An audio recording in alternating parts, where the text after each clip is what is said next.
श्रोताओं का स्वागत है। आज हम आयुर्वेद के एक बहुत ही बुनियादी लेकिन गहरे सिद्धांत पर बात करेंगे, पंच तत्व, और जानेंगे कि ये सिद्धांत हमारी सेहत की गुत्थियों को, मतलब जो पहेलियां हैं, उन्हें सुलझाने में कैसे मदद कर सकता है। बिल्कुल। और आज की हमारी ये चर्चा ये आधारित है आरोग्य Bharat without medicine self care health awareness platform के एक दस्तावेज पर, जिसका नाम है पंच तत्वों से समझे अपनी सभी बीमारियों के मूल कारण और इनके स्थायी समाधान। अच्छा, इस दस्तावेज का एक मूल विचार है यथा पिंडे तथा ब्रह्मांडे। सुना भी है ये, मतलब जैसा ये ब्रह्मांड है वैसा ही हमारा शरीर। जी हाँ, और दोनों ही 5 मूल तत्वों से बने हैं, आकाश, वायु, अग्नि, जल और पृथ्वी। और स्रोत का मुख्य तर्क क्या है फिर? स्रोत का तर्क ये है कि शरीर में इन तत्वों का संतुलन वही स्वास्थ्य है, और अगर ये संतुलन बिगड़ जाए तो वही बीमारी है, सीधी सी बात। तो आज हम इन्हीं तत्वों को, खासकर अग्नि तत्व को है ना, उसको केंद्र में रख के बात करेंगे। समझेंगे कि अग्नि के घटने या बढ़ने से क्या होता है और कैसे अपनी प्रकृति, मतलब वात, पित्त या कफ को समझकर समाधान पाया जा सकता है। हाँ बिल्कुल, लेकिन इससे पहले कि हम आगे बढ़े, एक जरूरी बात कहना चाहूंगी। स्रोत में ये साफ लिखा है कि ये जानकारी आयुर्वेदिक ग्रंथों और उनके अपने अनुभवों पर आधारित है। अच्छा। मकसद है लोगों को अपनी सेहत की देखभाल खुद करने में जागरूक और सक्षम बनाना, लेकिन किसी भी नुस्खे या सलाह को अमल में लाने से पहले अपनी समझ और अनुभव का इस्तेमाल करना बहुत जरूरी है। सही बात है। और ये मंच किसी भी तरह की, मतलब कोई अप्रिय घटना होती है तो उसके लिए जिम्मेदार नहीं होगा, ये उन्होंने स्पष्ट किया है। ठीक है, ये डिस्क्लेमर जरूरी था। तो चलिए शुरू करते हैं। पंच तत्व, आकाश, वायु, अग्नि, जल, पृथ्वी, संक्षेप में बताइए, ये हमारे शरीर में करते क्या हैं? देखिए, ये पांचों तत्व हमारे शरीर के आधार हैं, बिल्कुल बेसिक बिल्डिंग ब्लॉक्स। हाँ। आकाश मतलब खाली स्थान, स्पेस, जैसे हमारे शरीर के अंदर की खाली जगह। वायु मतलब गति, मूवमेंट, हमारी सांसें, नर्व इम्पल्सेस। अग्नि मतलब ऊर्जा, पाचन, मेटाबॉलिज्म, शरीर की गर्मी। जल यानी शरीर के सारे तरल पदार्थ, खून, लिम्फ, सब कुछ। और पृथ्वी यानी हमारे शरीर का ठोस ढांचा, हड्डियां, मांसपेशियां वगैरह। और आपने कहा कि अग्नि तत्व खास तौर पर महत्वपूर्ण है, स्रोत ऐसा क्यों मानता है? स्रोत के अनुसार हाँ, अग्नि को बीच में रखा गया है क्योंकि शरीर में संतुलन या असंतुलन पैदा करने में इसकी भूमिका बहुत बहुत अहम मानी गई है। आयुर्वेद में जो त्रिदोष का सिद्धांत है, वात, पित्त, कफ, वो भी इन्हीं तत्वों से जुड़ा है। हाँ, वो कैसे? वात बनता है वायु और आकाश से। हाँ। पित्त बनता है मुख्य रूप से अग्नि और कुछ जल से भी। और कफ बनता है पृथ्वी और जल के मेल से। अच्छा। तो अग्नि सीधे पित्त से जुड़ी है। अच्छा। स्रोत ये भी कहता है कि शरीर में 13 तरह की अग्नि होती हैं। ये तो काफी जटिल लगता है। ये उल्लेख है 7 धातु अग्नि, 5 भूताग्नि, 1 जठराग्नि। लेकिन स्रोत कहता है कि हम मुख्य रूप से जठराग्नि पर ध्यान देंगे। जठराग्नि मतलब पाचन अग्नि? जी बिल्कुल, पेट की अग्नि, क्योंकि स्रोत का मानना है कि सबसे पहले असर इसी पर पड़ता है। आप इसे समझ सकते हैं जैसे शरीर का मुख्य इंजन या भट्टी। अगर ये इंजन ठीक से काम नहीं करेगा तो पूरी गाड़ी यानी शरीर पर असर पड़ेगा ही। और स्रोत का एक बड़ा दावा है कि लगभग 90% बीमारियां इसी जठराग्नि के असंतुलन का नतीजा हैं। ये थोड़ा चौंकाने वाला नहीं है? 90%? हाँ, ये आंकड़ा बड़ा है, लेकिन ये आयुर्वेद के मूल सिद्धांत को दर्शाता है कि पाचन स्वास्थ्य सर्वोपरि है। स्रोत इसी नजरिए से बात कर रहा है।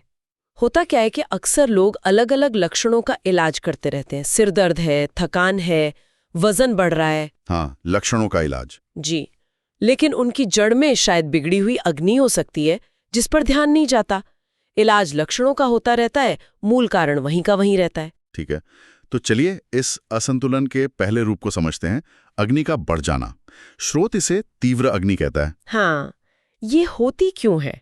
इसके स्रोत कई कारण बताता है। हम उन्हें कुछ कैटेगरी में बांट सकते हैं समझने के लिए। हाँ। पहला तो है खान पान, जैसे बहुत ज्यादा तला भुना खाना, रूखा सूखा या तेज मसालेदार भोजन। अच्छा। दूसरा है जीवन शैली, जैसे बहुत मेहनत की और उसके बाद भी लंबे समय तक भूखे रह गए या जरूरत से ज्यादा उपवास कर लिया। देर रात तक जागना, शराब पीना, फास्ट फूड खाना। तीसरा है प्रकृति, जिनकी वात या पित्त प्रकृति होती है ना, उनमें ये जल्दी हो सकता है। उनमें अग्नि तीव्र होने की टेंडेंसी होती है। और कुछ बाहरी कारण भी हैं, जैसे गर्म जगहों पर रहना या गलत मौसम में गलत चीजें खाना। उदाहरण के लिए गर्मी में सरसों तेल का ज्यादा इस्तेमाल। पानी कम पीना और फल कम खाना भी। हाँ, वो भी इसमें शामिल है।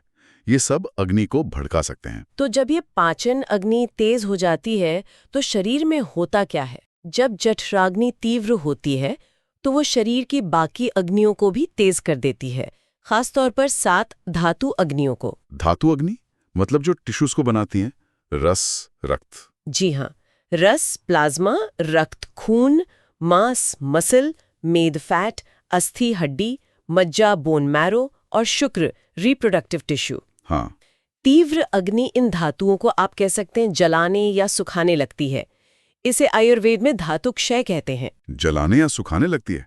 इसका मतलब शरीर पे क्या असर पड़ता है फिर प्रैक्टिकली? असर ये होता है कि शरीर के टिश्यूज अपना पोषण खोने लगते हैं, कमजोर होने लगते हैं। जैसे रस धातु सूखने लगा तो उससे रक्त की कमी हो सकती है, मतलब एनीमिया। अच्छा। खून कम होगा तो अंगों तक पोषण, पानी, ऑक्सीजन ये सब ठीक से नहीं पहुंचेगा। स्रोत ये भी कहता है कि इससे कोशिकाओं में एटीपी यानी ऊर्जा बननी कम हो जाती है और यही वो ऊर्जा है जिससे शरीर का हर काम चलता है।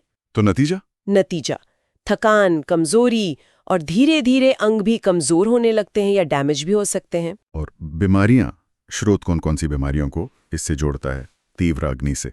देखिए, तीव्र अग्नि से जुड़ी समस्याओं में ज्यादातर वो चीजें दिखती हैं जहां कुछ सूख रहा है या जल रहा है या कम हो रहा है, जैसे बहुत ज्यादा दुबलापन, आंखों में सूखापन, पेट में जलन या दर्द, घुटनों में ग्रीस मतलब चिकनाई, उसका सूख जाना। स्रोत धरण का भी उल्लेख करता है, जिसे आम भाषा में नाभि खिसकना कहते हैं। ये भी पेट से जुड़ी समस्या मानी जाती है। इसके अलावा शुक्र धातु का क्षय मतलब रिप्रोडक्टिव टिश्यूज का कमजोर होना, नाइटफॉल, विटामिन डी की कमी, गर्भ न ठहर पाना, माइग्रेन, शरीर में एक तरह का खिंचाव वाला दर्द। और भी गंभीर समस्याएं। हाँ, जैसे लो ब्लड प्रेशर, हाइपरथायरॉयड जिसमें मेटाबॉलिज्म तेज हो जाता है, और गंभीर मामलों में लिवर सिरोसिस, किडनी का सिकुड़ना या फेल होना।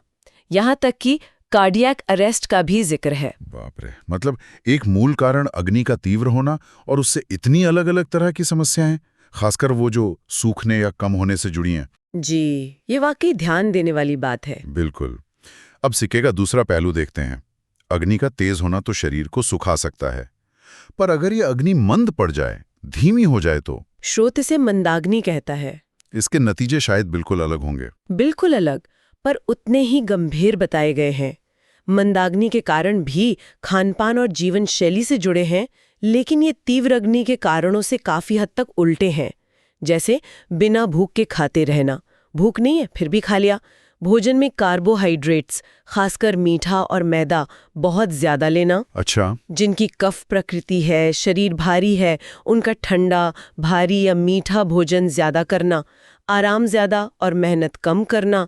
दिन में सोना, सर्दियों में भी कोल्ड ड्रिंक पीना, फ्रिज से निकालकर सीधे ठंडे फल या सलाद खाना, भोजन के साथ ज्यादा पानी पीना या ज्यादा सलाद लेना। और हाँ, मौसम के हिसाब से खानपान ना रखना, जिसे ऋतुचर्या का पालन ना कहते हैं। तो जब अग्नि मंद होती है तब शरीर में क्या गड़बड़ होती है? तीव्र अग्नि तो धातुओं को जला रही थी, मंदाग्नि क्या करती है? कहा गया है। उदाहरण दे सकती हैं? हाँ, जैसे जठराग्नि मंद हुई तो रस धातु ठीक से पचेगा नहीं, कच्चा रस बनेगा। ये कच्चा या अशुद्ध रस जब आगे जाएगा तो रक्त धातु भी ठीक से नहीं बनेगा, विकृत बनेगा। स्रोत के अनुसार इससे कोशिकाओं में ग्लूकोज और जल जरूरत से ज्यादा भरने लगता है, सेल का साइज बढ़ता है और नतीजा वजन बढ़ने लगता है। वजन बढ़ना, ये तो आजकल बहुत ही आम समस्या है। और क्या होता है इससे? अगर ये लंबे समय तक चले तो मामला और गंभीर हो जाता है। कोशिकाओं पर एक परत सी जम सकती है। इससे इंसुलिन हार्मोन ठीक से काम नहीं कर पाता। इसे इंसुलिन रेजिस्टेंस कहते हैं। हाँ, सुना इसके बारे में। अब कोशिकाओं को ऊर्जा मतलब एटीपी बनाने के लिए ग्लूकोज नहीं मिल रहा तो थकान लगती है। शरीर को लगता है कि उसे और खाने की जरूरत है तो भूख ज्यादा लगती है। व्यक्ति और खाता है, लेकिन वो ग्लूकोज खून में ही घूमता रहता है, कोशिकाओं में जा नहीं पाता। नतीजा ब्लड शुगर बढ़ जाता है, यानी शुगर या मधुमेह। अविश्वसनीय। मतलब सिर्फ खाना ठीक से ना पचने से वजन बढ़ने से लेकर मधुमेह तक की नौबत आ सकती है। स्रोत के अनुसार तो यही लगता है। ये वाकई पाचन के महत्व को उजागर करता है। और बात यहीं खत्म नहीं होती। जब खाना ठीक से पचता नहीं तो स्रोत कहता है कि शरीर में आम विष बनता है, मतलब अधपचे भोजन के टॉक्सिन्स, जहरीले पदार्थ। आम विष? जी, ये विष शरीर में घूमते हैं, जोड़ों में जमा होकर सूजन और दर्द पैदा कर सकते हैं, आर्थराइटिस वगैरह। धमनियों में चिपककर उन्हें संकरा कर सकते हैं, ब्लॉक कर सकते हैं। इससे ब्लड प्रेशर बढ़ता है, हार्ट अटैक या ब्रेन स्ट्रोक का खतरा बढ़ जाता है। और आंखों में कफ की तरह जमा होकर मोतियाबिंद बना सकते हैं। किडनी पर बोझ डालकर उसे कमजोर कर सकते हैं, सूजन आ सकती है।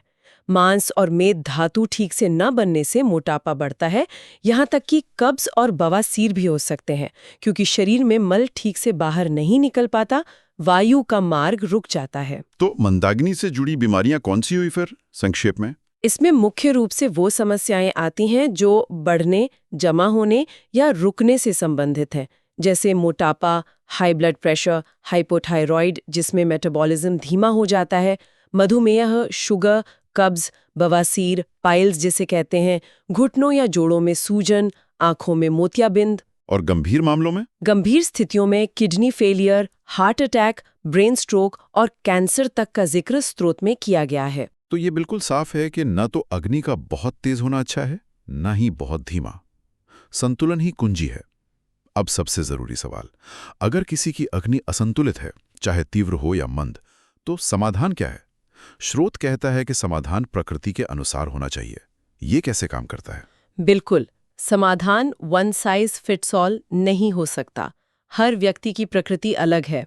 पहले बात करते हैं तीव्र अग्नि के समाधान की। मान लीजिए किसी की अग्नि बढ़ी हुई है। हाँ, और अगर उसकी पित्त प्रकृति है, मतलब जिसे गर्मी ज्यादा लगती है, गुस्सा जल्दी आता है, सीने में या पेट में जलन होती है और अग्नि भी तीव्र है, तो ऐसे लोगों को अग्नि को शांत करने वाली चीजें चाहिए, मतलब जो ठंडी हो, स्निग्ध हो। उन्हें कड़वे, रूखे, गर्म पदार्थ जैसे नीम, गिलोय, तेज गरम मसाले, ये सब कम करने चाहिए। ठंडी तासीर वाली चीजें लेनी चाहिए, जैसे नारियल पानी, गुलकंद, मिश्री वाला दूध, सौंफ, मुलेठी। घी का सेवन बहुत फायदेमंद है। पेट साफ रखना जरूरी है, और प्राणायाम, ध्यान, इससे भी मन और शरीर शांत होता है। अच्छा, इससे शरीर में जल और पृथ्वी तत्व बढ़ेंगे जो अग्नि को संतुलित करेंगे। जी बिल्कुल। और अगर वात प्रकृति वाला व्यक्ति है, जो दुबला है, गैस ज्यादा बनती है, मन चंचल रहता है और उसकी अग्नि तीव्र हो गई है, उसके लिए क्या? वात प्रकृति वालों को स्निग्धता और स्थिरता चाहिए। उनको भी शरीर में रूखापन कम करना है और भारीपन बढ़ाना है थोड़ा। मतलब उन्हें भी जल और पृथ्वी तत्व बढ़ाने होंगे। दूध में घी डालकर पीना, मुनक्का, अंजीर जैसी पौष्टिक चीजें लेना अच्छा है। कड़वी और रूखी चीजें बंद करनी होंगी। घी का प्रयोग बढ़ाना होगा। तिल के तेल की मालिश करके हल्के गर्म पानी से नहाना बहुत फायदेमंद है। उपवास या बहुत ज्यादा मेहनत से बचना चाहिए।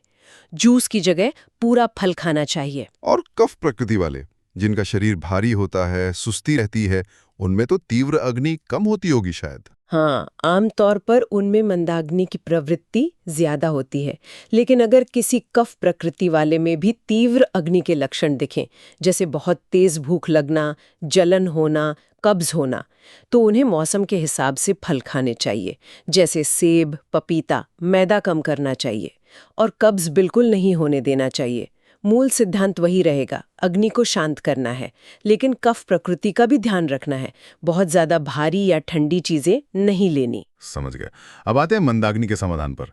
यह भी प्रकृति पर निर्भर करेगा, है ना? बिल्कुल। तो जिनकी कफ प्रकृति है, वजन ज्यादा, सुस्ती, अपच और अग्निमंद है, वो क्या करें? उन्हें तो अग्नि बढ़ानी होगी। सही कहा। उन्हें आकाश, वायु और अग्नि तत्व बढ़ाने की जरूरत है। शरीर में हल्कापन और गर्मी लानी है। स्रोत कुछ उपाय सुझाता है, जैसे सुबह खाली पेट कड़वे पत्ते, नीम, गिलोय, तुलसी, करेला, इनको अदरक या लहसुन के साथ चबाकर ऊपर से गर्म पानी पी ले। अच्छा। भोजन में गरम मसालों का प्रयोग बढ़ाएं। काली मिर्च, हींग, अदरक, सौंठ, दालचीनी। दोपहर में सोना बंद करें।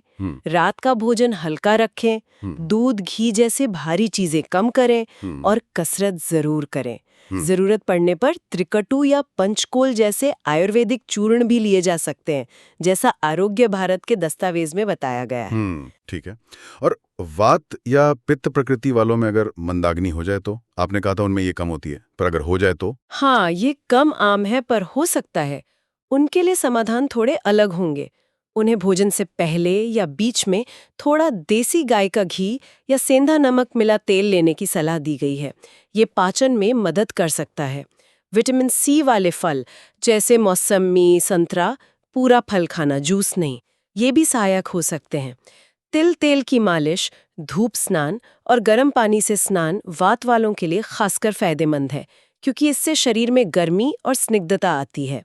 लेकिन अगर वात या पित्त प्रकृति में मंदाग्नि की समस्या ज्यादा है या पुरानी है, तो बेहतर है कि किसी अच्छे वैद्य या विशेषज्ञ से सलाह ली जाए।